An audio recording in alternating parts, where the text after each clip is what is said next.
The following is an exclusive presentation of WI Garden Media, the voice of Garden Talk Radio.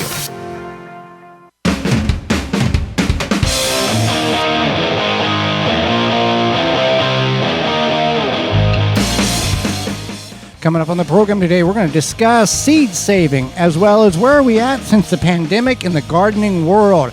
Our guest is author Tama Wong will be with us, and we'll answer your garden questions. The hour's full, so join us.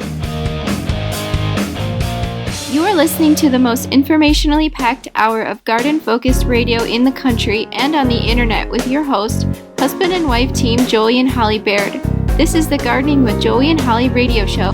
And welcome to another edition of the Gardening with Joey and Holly radio show. Happy you've chose us to spend a little time with today.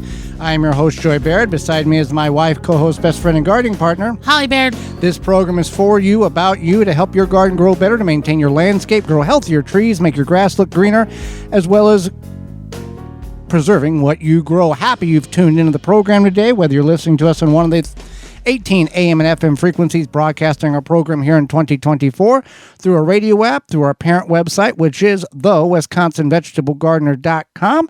At the top of the page, a Season 8 tab, podcast replay, in-studio video replay. Thank you so much for doing such. If you got a question or you want to communicate with us, you can do that in two simple avenues.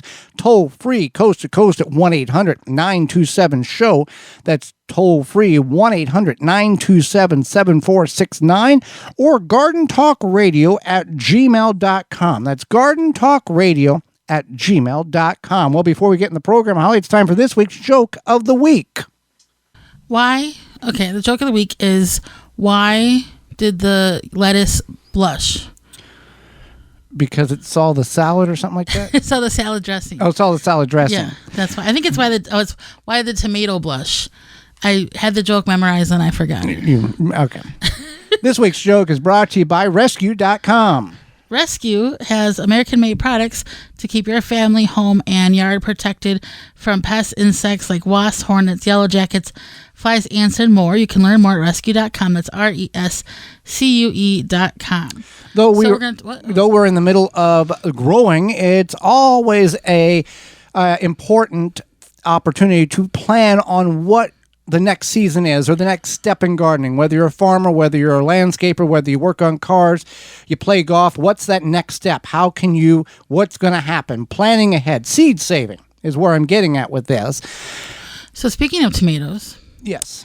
Tomato seed saving is unique in compared to some other seed saving techniques. Uh-huh. So as most people know, tomato seeds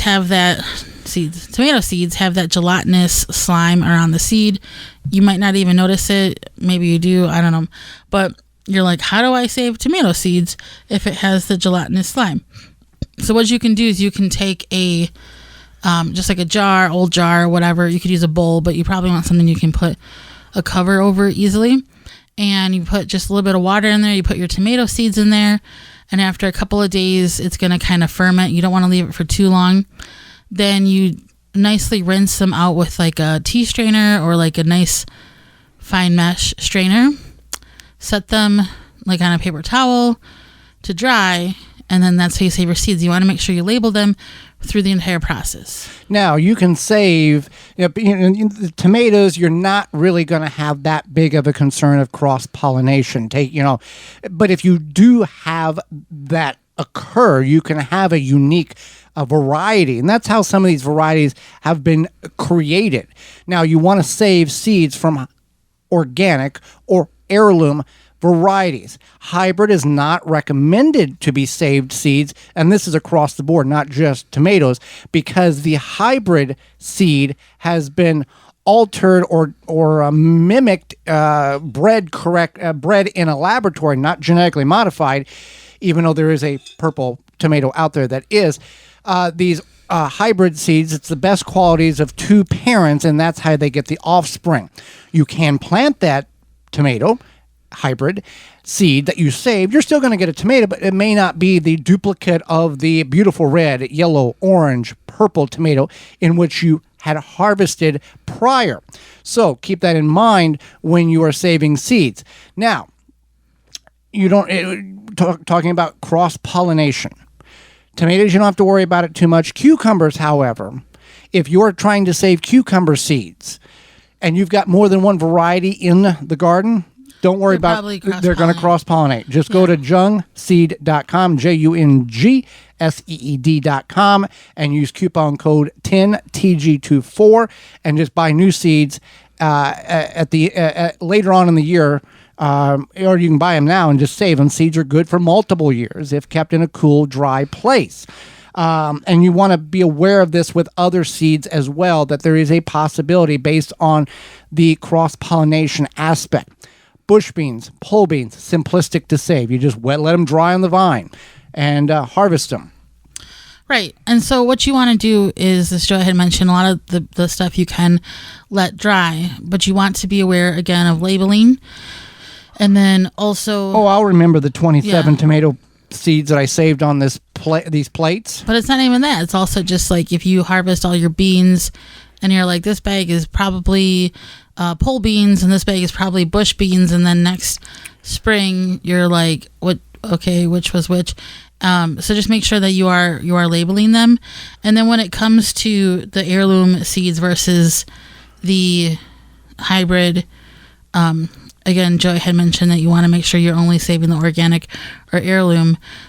But if you want to save the hybrid and see what happens when you grow it, I would suggest doing that because it could be kind of interesting. Some indications, or some people have indicated that it takes about 7 years to get back to that that variety in which you wanted to save. The hybrid you bought and you save that seed takes about 6-7 generations in order to get back to that. I don't know how accurate that is.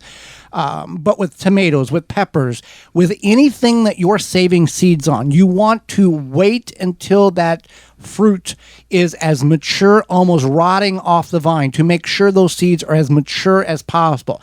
Not every seed that you're going to save is going to be viable, but by allowing the plant to, for example, peppers, green peppers are immature peppers. They're not ripe peppers. You let them sit on the vine for another 2 to 4 weeks, you're going to get orange, red, yellow, a variety of rainbow colors there. And that is the time in which the seed is at its peak viability. If it is not matured at that point, it's not going to. Now, you might ask yourself, why do I want to save seeds? Why do I want to save seeds? If I can just go to Junk Seed and order seeds, or, my cousin always has too many seeds, so I just take his seeds, whatever.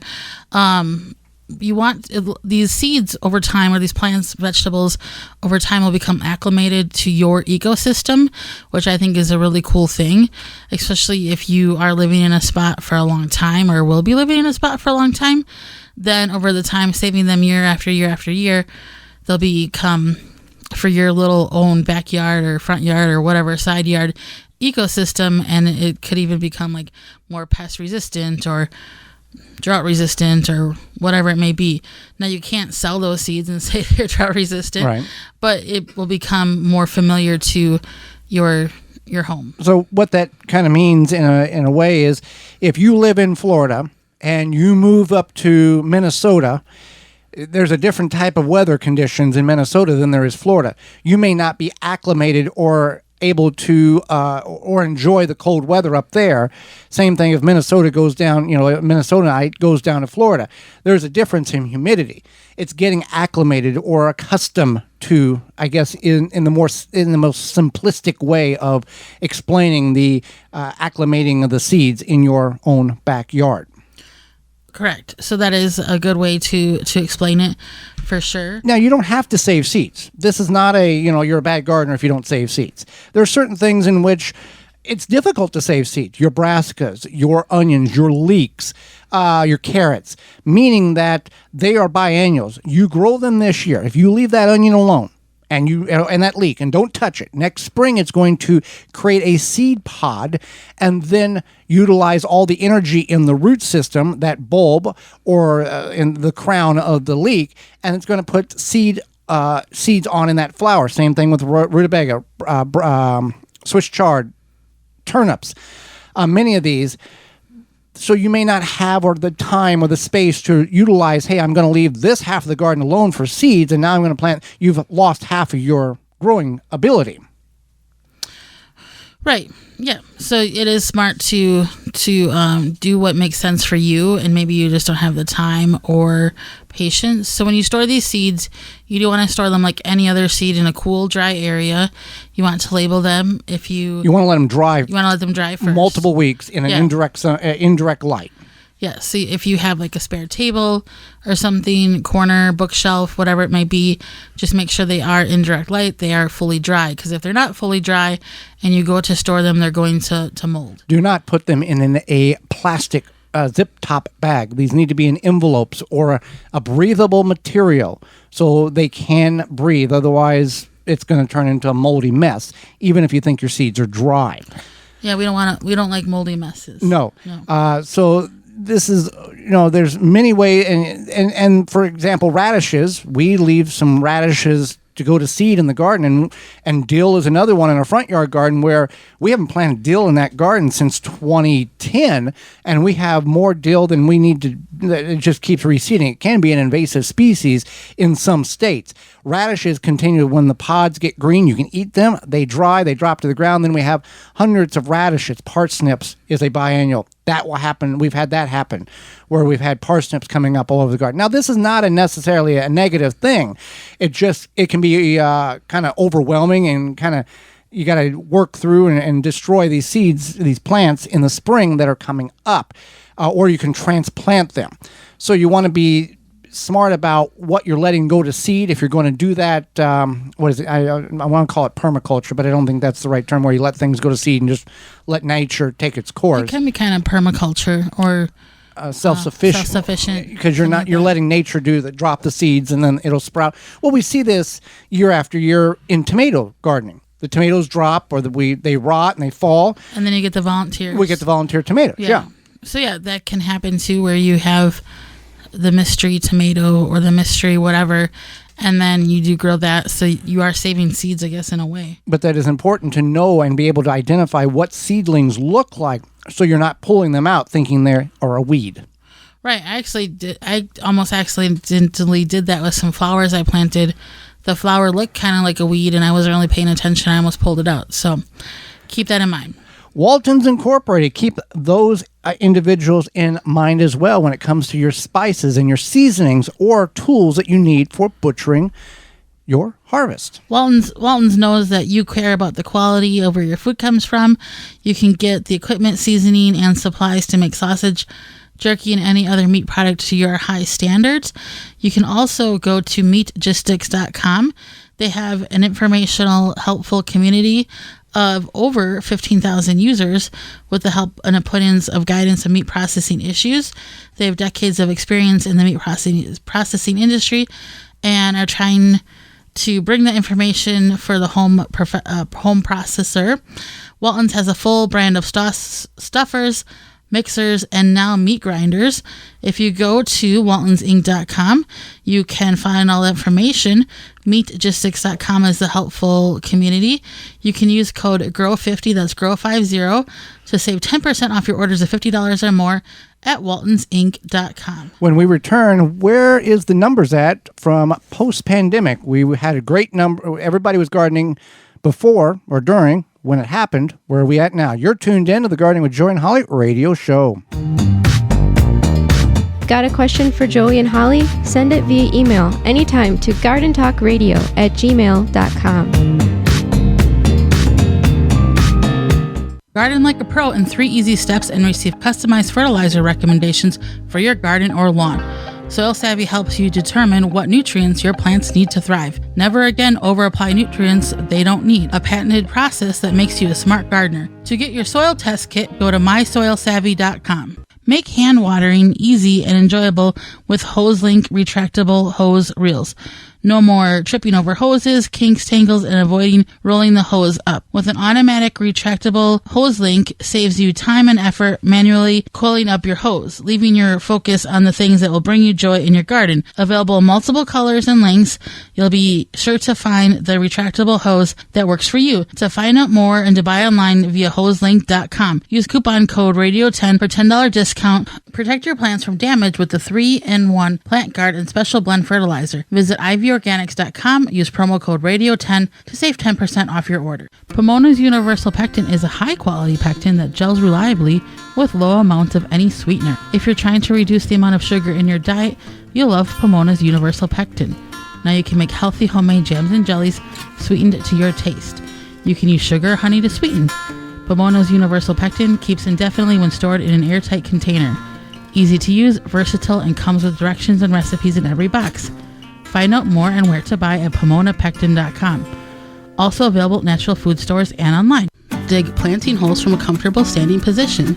Step, twist, pull, and plant. Visit ProPlugger.com. Rootmaker starts your plants off right and keeps them going through harvest. From their seed starting trays with an innovative design that air prunes the roots to their large variety of grow bags, 1 to 60 gallons. Their products will provide you the harvest you've never seen before. Visit rootmaker.com. Use coupon code ROOT24 to save 15% off your order at rootmaker.com. That coupon code is ROOT24 to save 15% off your order at rootmaker.com. If you could double the life of your raised bed boxes by sealing the wood with a clear, non-toxic wood preservative, would you? Well, now you can with a clear, penetrating product called Internal Wood Stabilizer. It's 100% non-toxic and easy to apply. Seal your untreated wood surfaces, even chicken coops, by spraying on Internal Wood Stabilizer.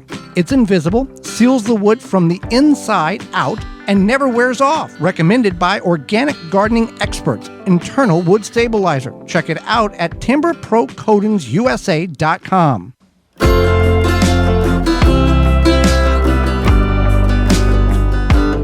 Welcome back to the Gardening with Joy and Holly radio show. Moments away, post-pandemic gardening.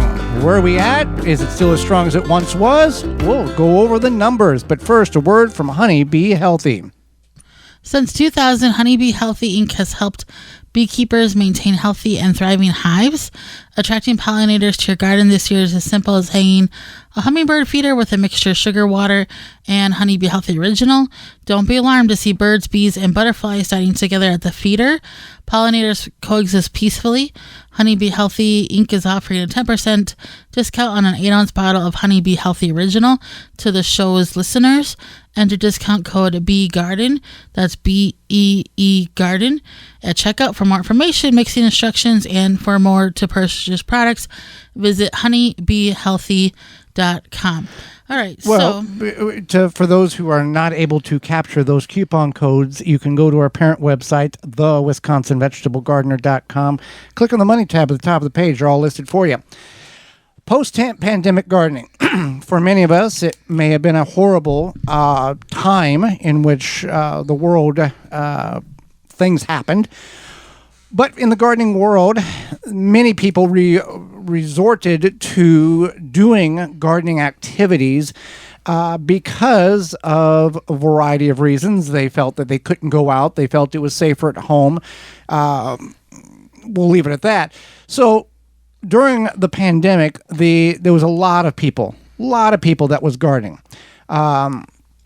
In 2022, for example, 80% of households took part in lawn and garden activities, which was a 5-year high according to the National Garden Association. 2023 survey, the spending on lawn and garden activities rose to an average of $616 per household. That was in 2022. $616 average per household was being spent on gardening products and things. That's a lot. That's an average. So that means there was people spending thousands of dollars and there was people spending $50. And when you do the math, it averages out to $616 per household in 2022. That was up $74 from 2021. Right, and I don't know if we have any data yet on 2024 because most garden seasons at this point it takes a while to get that in, to calculate. Because it's mid to end of July here, and the spring garden season is 12 weeks, I think, starting in like May. So they could still be figuring that out. But I mean, even we noticed it with our views on our main what do you call our host website? Our parent website, the WisconsinVegetableGardener.com, our YouTube channel, which is the Wisconsin Vegetable Gardener, our podcast that some of you may be listening to. Numbers were extremely vertical, high. For sure. And we definitely noticed that there has been a little bit of a drop in our viewership. But also, I have learned people feel a little bit uneasy about the economy with grocery prices and things, and they are now looking into, okay, I do need to learn how to garden. I need to learn how to do things. So we might see a spike in the next year. Well, and maybe it's not so much I need to garden or I need to have. Maybe I should learn some skills. That's another thing is people want to learn skills. I know that a lot of the younger kids are like, I don't have the skills to do XYZ and I want to learn it. And that's one thing that a lot of social media has brought people together and encouraged them to learn. And I think sometimes people will see it as negative, like, oh, my kid's always on his phone. But I know for me, like, I learned stuff on social media myself. So, and that's what a lot of these young people need to fix brakes, need to fix a chimney, YouTube. Definitely. But don't watch the first one. Watch a couple of them because there's always one that's oddball. You take the brakes and you put bleach. And you don't do that. No, there's always one that's a little off. Right. Even on my car, we bought a newer car over winter and I had to learn how to do something. I don't know, some button, whatever it was. And I went to YouTube to figure it out. So there's a lot of great information out there and that's what's helpful. And that can help, for the gardening. And I feel like there's even more information, and I agree with what Joey said. Don't go for the first one. I mean, even if it's just like, heck, a makeup tutorial, sometimes you want to go through and figure out what works best for you. This article in which we're reading from the Associated Press, it also mentions this garden. One positive developed. Younger households are participating in the gardening activity, 18 to 34-year-olds in that age group, and 35 to 44-year-old age group has a larger increase in spending than older households, and trends that the summer thinks will continue to go up. So garden centers are very, very, they have a very small window. They have a very small window in which they can profit. And that's why we encourage you to go to your local independent garden center in order to support them. Yes, the big box store has this and has that. But some of these independent garden centers, they only run for a couple of weeks and that's it. They bank everything on it. There's other ones that they do snow removal, they do landscape design, they do mulch, and they have a yard. So they're a little more. They might have some house plants, or they might have some native plants, or like fall bulbs, whatever. But they don't do a huge production, or their huge production is those 12 weeks of the beginning of gardening season. So you want to keep that in mind as well. In the local garden centers are going to have helpful people who are educated, who have experience, who know things, as opposed to if you go to the big box store, you got John from Paint who's just filling in, and he's like, you're like, is this a good plant? He's like, it looks like a good plant, and you don't know, he doesn't know, and all of a sudden now you have this plant that you paid for. It may have been $2 for $5 at the regular garden center, it was like $6, but if you still pay for it, it doesn't work for you, then that's still money you lose. The spring season is crucial to these garden centers. They make about 60%, if not more, of their 60 to 75% of their sale during the 12-month spring, according to the report. So that is a massive, and in the north, there are even fewer weeks in order to make that happen. Now, we're not from the south, but I understand, like, if you're in Texas and places like that, come middle of summer, it's like spring again. They have more plant starts. Yeah, because they have to take that break. Right, because nothing grows when it's 100. Yeah. Yeah. So that's something to, I think is very interesting, is how the pandemic shaped a lot of our lives. But also in regards to gardening, I know that a lot of people were new into gardening. Like, for example, my boss at the time, he had built some raised beds in order to garden, and then he ended up moving and he left the raised beds there, and now he's gardening again with different raised beds. But it's something that a lot of people took on because they wanted to, do something kind of. I think it gives you a sense of control when there was a lot of uncertainty uncertainty for sure. And so there's a lot of pros, there's a lot of cons, and now, just like anything, if something becomes popular, I don't know if we should want to say popular, but I guess gardening is the most popular hobby in North America. Yeah, so if it becomes increasingly popular, there's going to be a drop off for a little bit, but then I think it's going to steady out, pick back up again. And also, the nice thing about gardening is kind of a gardening is kind of a timeless hobby. So if you are like, I did this, and da-da-da-da-da, and then I stopped for a bit because I was busy, or I moved or built a house, whatever, you can always pick it back up. You probably still have a shovel and some pots and who knows what, some sort of fertilizer. I know, like, even for me, I was feeling kind of bored with gardening, so I decided to grow, this is flowers, but I decided to gardening. grow. I'm talking about gardening in general. Yeah. I decided to grow on our porch. I kind of redecorated it, I guess, and I decided to grow, it's called a goth garden, which is mostly just like dark colored flowers, but it's been fun. It's brought more joy back to my life. I work from home, so I go out there when it's not scorching hot outside on my lunch and breaks, and it's nice. Well, now, if you've gone to a garden center, and we encourage you, and we hope you have done such, and you've done this a couple of years in a row, you will have seen prices are up at the garden center. This is due to fill-in-the-blank issue, okay? Shorter staff, younger people, for whatever reason, may not feel like they want to work at a garden center, whatever the case is. We have now older people that shouldn't be working now have to work in order to support that's a whole nother show, a whole nother type of podcast, a whole nother radio show for different people on the station here to discuss that. But we've seen it in our experience where a romaine lettuce plant would be $4 one year, $5 the next, $6 the next year for one romaine plant. Now, you can go to the grocery store and buy 3 romaine heads for like $2.53. So there is that's one of these things that if you can start your own seeds, you can buy 100 romaine. I guess it's 100 romaine seeds for like $1.25, $1.50. That's a lot of seeds versus paying twice that for one plant. So and tomatoes and peppers, we see that each year they continue to go up in price because of fuel charges and labor shortages and fill in the blank. So that's part of if you can't start all of your seeds indoors in the spring, try to start the ones in which are going to be the most expensive.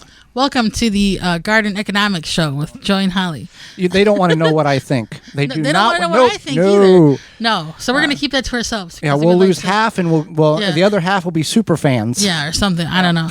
Speaking of super fans, you can always give us a call if you have any questions or thoughts, opinions at 1-800-927-SHOW.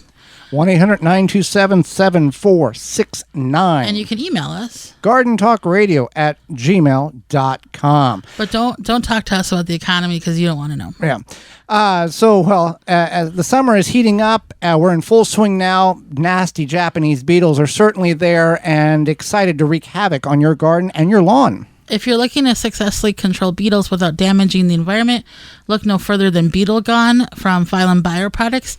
Derived from a naturally occurring soil bacteria, Beetle Gone is the only organic solution that successfully controls beetle invaders. Just mix the powder with water and spray it on your plants. Once ingested, the targeted pests will stop feeding and die. And since it's an organic BT product, it's going to be a great choice to use on your fruits and vegetables in addition to your ornamental flowers and trees. Not only is Beetle Gone, does it work, the best part about it is safe to be used around beneficial insects such as ladybugs, butterflies, and bees. You can find all that information at BeetleGone.com. That's BeetleGone.com. Hang out with us when we come back. Tama Wong will be with us, author. You're tuned in to the Gardening with Joey and Holly radio show. Have a garden question? Give Joey and Holly a call now or anytime 24/7. Just dial 1-800-927-SHOW. If you can't get through, leave a message and they will call you back. Call now 1-800-927-SHOW. Are you ready to take control of your home's comfort? With Mr. Cool DIY Direct, empower yourself with our top-notch do-it-yourself cooling and heating solution. Introducing the Mr. Cool 4th Generation Mini Split, the DIY-friendly way to keep your home perfectly comfortable all year round. Our systems come with everything you need for installation, including our patented pre-charge line sets, eliminating the need for expensive professional help. Visit MrCoolDIYDirect.com to learn more and to take the first step towards a cooler, more comfortable home. Don't forget, use promo code GARDEN for a special discount and free nationwide shipping. Mr. Cool DIY Direct. Cool your house, heat your space, all by yourself. Water supply tanks provide BPA-free, long-term safe storage for drinking water from 35 to 1,500-gallon tanks. Water supply tanks has you covered. From preparing for unexpected needs, off-grid property, easy gardening access, and more. For questions and to order, visit watersupplytanks.com and use coupon code GARDENING10 to save 10% off your order. Soil Diva Liquid Microbe Stimulant Spray improves the health of your plants you work hard to grow, stimulates the natural enzymes, and increases beneficial soil bacteria. Go to soildiva.net. Soildiva.net. Take the guesswork out of composting with the AeroBin 400 or smaller 200 for easy composting. The AeroBin mimics how nature decomposes waste. The AeroBin is easy to use.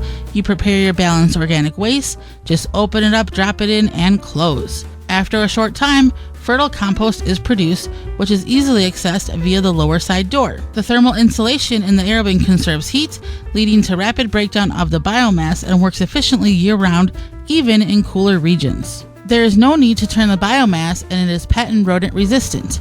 It has little odor and can kill annoying weeds and seeds. It is BPA-free. The AeroBin 400 or 200 comes with a reservoir at the bottom to collect the leachate. When diluted, makes for great compost tea liquid fertilizer. AeroBin composts kitchen and garden waste quickly. Easy to assemble with no special tools needed. The AeroBin makes composting rewarding and easy. Go to Costco.com to purchase. Are you bugged by bugs? You need naturally green products, No More Bugs, environmentally friendly.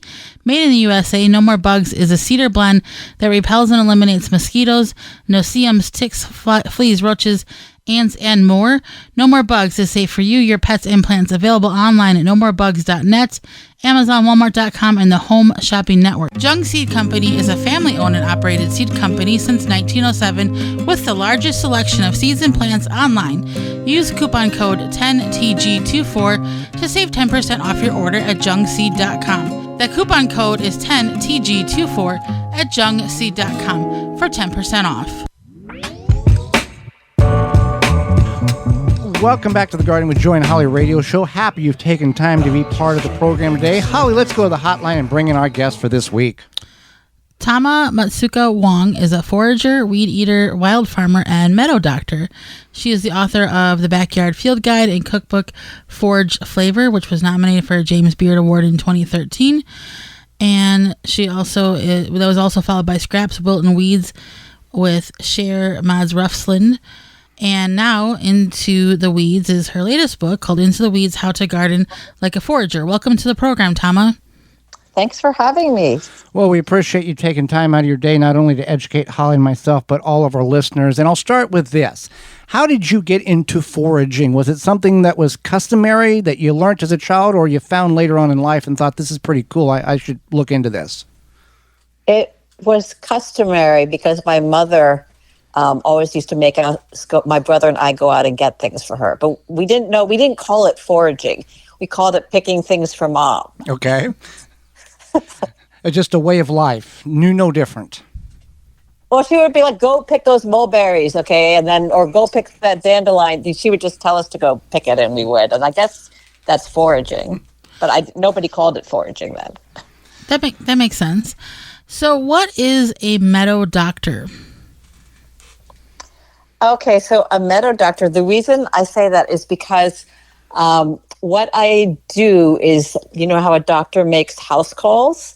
So people may call me, and they call me a lot of times about they've moved to a new place, or they tried to make something and then it didn't turn out the way they thought it would. This is, in their yard. Or it could be that they just had this kind of wild area and they want to know, like, well, what about it? Is there anything cool there or whatever? So I'll just go and kind of do like a little assessment, like a house check, is the patient sick or like good or things are going good, that kind of thing. And then based on what you see, you can advise that person, here's what you need to add or change or modify in order to get the result that they're looking for.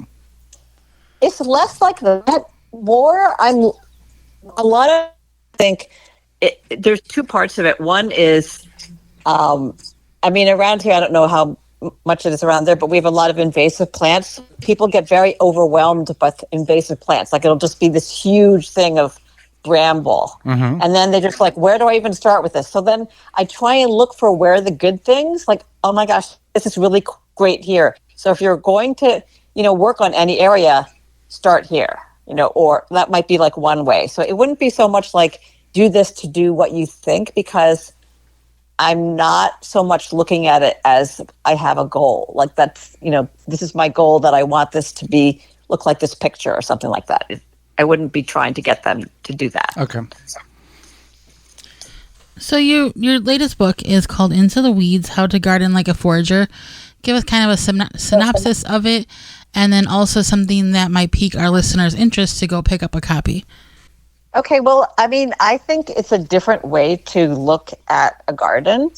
So it's less about going in with a plan and a little design and saying, okay, everything has to look like this. It's more just saying what is already there. So if you look at the plants, what plants are already there, and don't just think automatically that they're, old, useless weeds. It could be something really great, something you could use. And just because you didn't plant it or plan it doesn't mean it's not a really great thing. In fact, it could be even easier to garden because it's already there. Well, go ahead. Yeah. With your experience on that, what is one of your favorite foraged plants that you learned that it was really better than what maybe you didn't know? Well, one thing for me was sumac. It's a native tree, and it has this it's very easy to identify. I don't know if you have a lot of it there, but it has like a red cluster, and then a lot of people think it's poison sumac, which has a white cluster, not red. Okay. And so people try and cut it down, but it's actually really healthy and really good for you. And you don't have to do anything. You don't have to water it. You don't have to fertilize it, et cetera, et cetera. So, that's one. Another is juniper. And I know juniper is spreading in the Midwest because I really love juniper, and you can use it for so many things. But a lot of people want to get rid of it right away. And in fact, I met some people from, I think, Kansas or something, and they were saying like, oh, why don't you come over here and like just take all this juniper from a place that we don't want. So those are some things that I found that some people don't like, but I think they're great, and they're also really useful for so many things. And with foraging, someone has to have a little knowledge, because there are I don't want copycat plants. Here's the good one, here's the bad one that looks like the good one, and the bad one can kill you. So in terms of plants, there are far more like edible plants than there are toxic, poisonous plants. But I do think you should know what you're doing, and you can just start with one plant. I wouldn't try and learn like 500 plants. And I think if you start with one plant that, like a dandelion, I think that's pretty easy for people. And then just kind of get to know that plant, and then you get to see like when is it. One thing about eating is it's a lot about texture, right? And so if you're eating it when it's very stringy, you're not going to think it tastes good, but you're probably eating it when it's too mature or tough, or it's in an area where it's pretty beaten down and very rough. So if you looked at the dandelion and how and when it grew, and you saw that in the center it was like light green and young, then those would be the most tender and sweeter parts to eat. So that would be my advice, not to start with trying to know too many different plants, and just start with some easy ones that I think a lot of people will know. That's definitely very helpful. So when you garden like a forager, You had mentioned, like if you have a client who has brambles and they're trying to kind of control them with other plants, what would you suggest, if somebody were to try to garden like a forager and they had invasive plants? Would you, like in Wisconsin, we have purple loose strife. And I can't think of the name of the plant that is recommended to plants that's a native plant, and it's not coming to me. But is that kind of what you do? Is that how you kind of garden like a forager to control the invasive plants, or what are some tips there? So a lot of times I'm not planting something in. So if I see something that's already there, we're kind of talking about weeds, because when I say into the weeds, a lot of people think like anything that they didn't put there is a weed, right? They didn't want it. So I'm just saying that look for where there's some weeds that are kind of good weeds or good to eat weeds, or they're useful. If you look for those, then maybe just around that area, you can try and manage back any invasive plants so it gives them more room. So I'm not necessarily saying to start off by planting a lot of things, because a lot of times if you plant something, a plant somewhere, it's not going to survive over a long time because it's not either accustomed to there, or it's not able to fight off the invasive plant. But if you find a plant that's already surviving, that's in situ, that's already there, I think there's something very singular and unique about that plant that is growing without you having planted it. And those are the kinds of weeds that are maybe weeds that are worthwhile saving. Right. And when we talk about, wild foraging, I think of asparagus, I think of wild strawberries, I think of, what was the other thing I just had and I lost it? But there's common things, dandelions, rams, garlic mustard. Are all things that I think of. Garlic mustard, yes. So you can eat invasive plants too to kind of manage them. Right. Why should people not be intimidated by foraging? People may think, "Oh, I don't know anything about it. I'll just let the experts, and I'll just plant my little garden over here and keep to myself." Why? What would you encourage people in that mindset? Well, okay. There's a couple of things. First of all, I do think if you're completely intimidated, if you go around with someone, even one of you, if you said you seem like a couple, and just go around with somebody, I think it's a really good idea to learn with somebody, because it's very difficult to substitute for that, and in a way that's bad. That is something that someone can actually show you, and you can't just get a kind of blip on a TV and know everything. And then in a way, that's what's great about it if you're there with another, because in a way then you're starting to use and rely more on your own senses. Like they'll say, okay, look at this, look how this is, see how that leaf is growing. And you'll start to become more confident in your own observations. And I think that's one of the real beauties of it, because we've gotten so used to getting our food that it has to have a label on it, right? If it doesn't have a label on it, then I don't know, right? It could be, right? Or even if you plant something and it first comes up and you can't tell what it is, it's like, I don't have a label, I don't know whether that's a pea or not, right? So just getting used to kind of using your own observation, which everyone has innately because we are all humans, and just learning to, and not just relying on if it doesn't have, an ingredient label on it or some package with a label, then I'm afraid to touch it, That makes a lot of sense. Have you ever had to kind of encourage or hold the hand of somebody who's like, I have all of this invasive plant and I just want to eradicate it, I don't want to deal with it, but you're like, you have this beautiful natural weedy but still beautiful space, and you know how some gardeners are where they're like, I want this, get it out. I want to look like Better Homes and Gardens or whatever cover. Do you ever come across that where you kind of are encouraging your client to maybe like keep some of what they think they want, like a fallow part, a fallow area? Yeah, okay. Like a wild and free feral area or something. I don't know. So and sometimes it's between like the spouses, like one spouse will be all gung-ho, right, to kind of let things go a little, and then the other one will not be happy with that. So one of the things I say in my book is how to kind of start, like how to just start with a patch, right? To start with some patch. You don't have to you don't have to be extreme and go crazy, but just one area, that you feel like, okay, that area I feel pretty comfortable not having it look completely manicured or whatever, you want it to look like. So I think that's a good way to start, is just you don't have to make it too big. It can just be like a little area.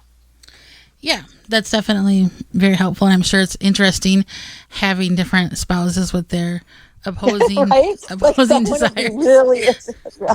You're like, am I a meadow doctor or a marriage counselor here? That's right. Well, we really enjoyed having you on the program, Tama. How can people find out more about you and your great information and your books?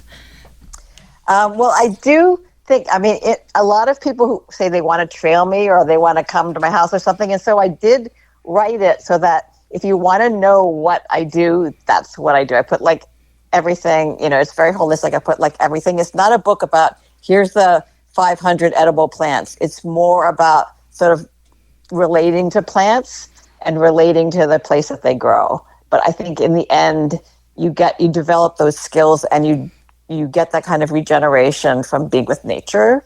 So I kind of wrote about it, but you can also, I'm on Instagram, I'm Meadows and More, and I also have a website. And Meadows and More is the website as well? Yeah. Well, Tama, we greatly appreciate the time in which you've offered us and the education, not only for Holly and myself, but all of our listeners about foraging and how to go about doing it and doing it successfully.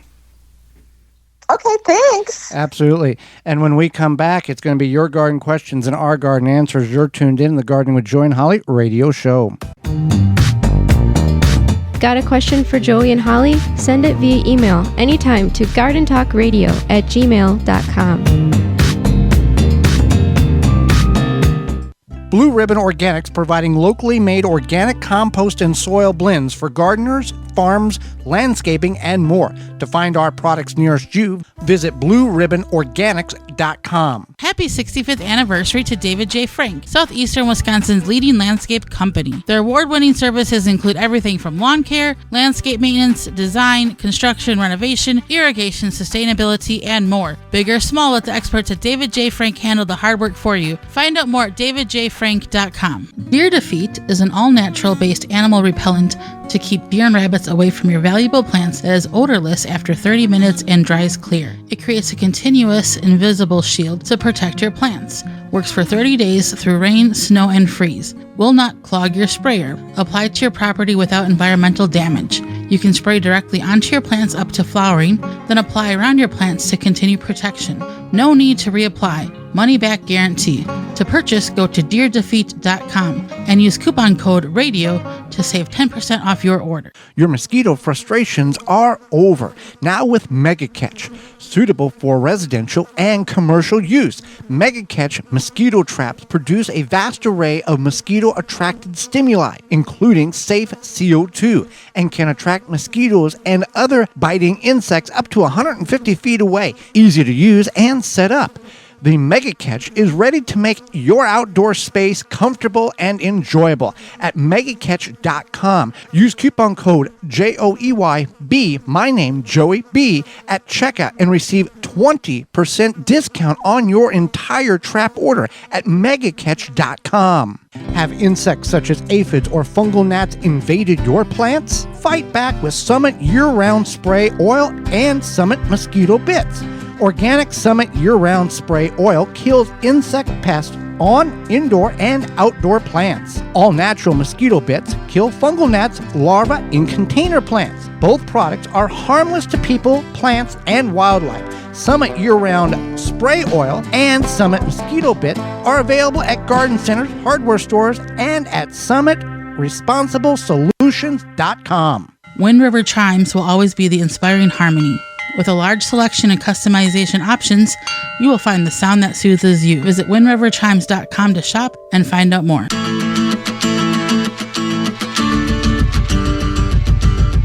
Welcome back to the Gardening with Joy and Holly radio show. Thank you so much for being with us today. You've got time for your garden questions and our garden answers. Question and answer time. Send it on over to gardentalkradio@gmail.com. That's gardentalkradio@gmail.com, or give us a call toll free, coast to coast, at 1-800-927-SHOW. That's 1-800-927-7469. If we can't get to you, leave a message and we will call you back. Going to go to the hotline. We have a question from Jeff, listening to us on Joy 1340 AM and 98.7 FM, and on our flagship station here in Milwaukee, Wisconsin. Hey folks, this is Jeff R. I live in southeast Wisconsin, suburbs of Milwaukee. I was just listening to your show about garden pests, which, like all your shows, was amazing. And I heard you talk about beetles, but I don't know if you guys have this problem recently. My problem isn't beetles, it's slugs. With all of the dampness in the weather that we've experienced in southeast Wisconsin, I've got slugs running amok in my brassicas and in my peppers. Now, I've used beer traps to actually some pretty good effect in both the peppers and the brassicas, but every night at about 8 o'clock, I'm still out there just hunting for some slugs and making sure that the beer traps are all full. And I feel like this is just my lot in life this season, because one thing is another. And so I'm just wondering if there is a different and better way of trying to control slugs. I have a fenced-in garden, so getting beneficial insects has been problematic, though next year I'm going to get a little pond area going to get some frogs to help. But let me know if there's something that's better than beer traps.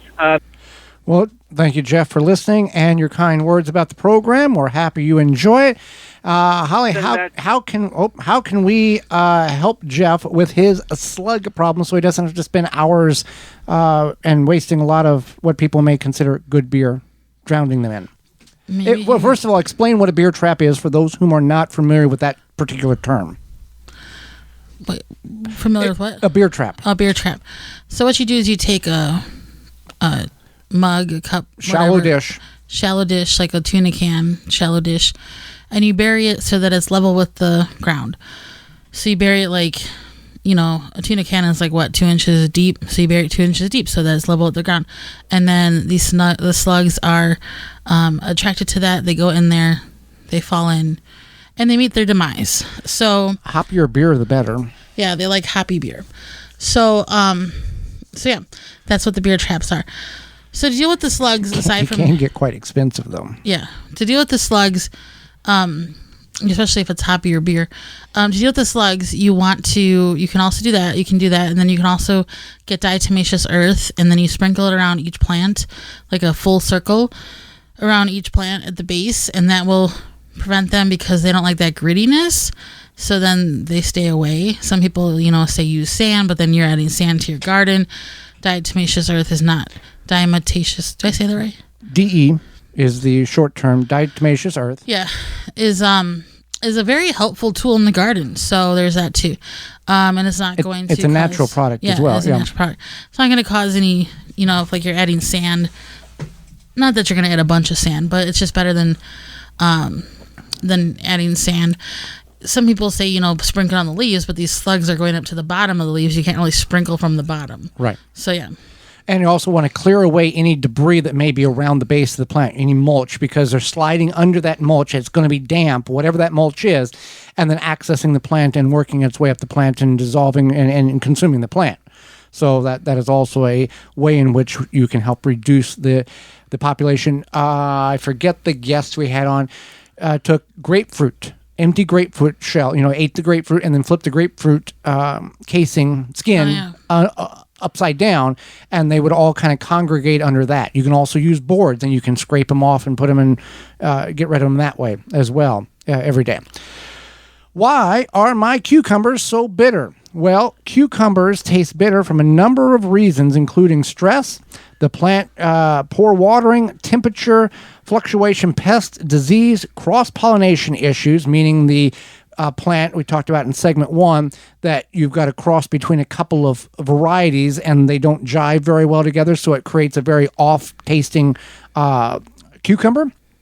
So that is potentially why not enough light can also cause the issue.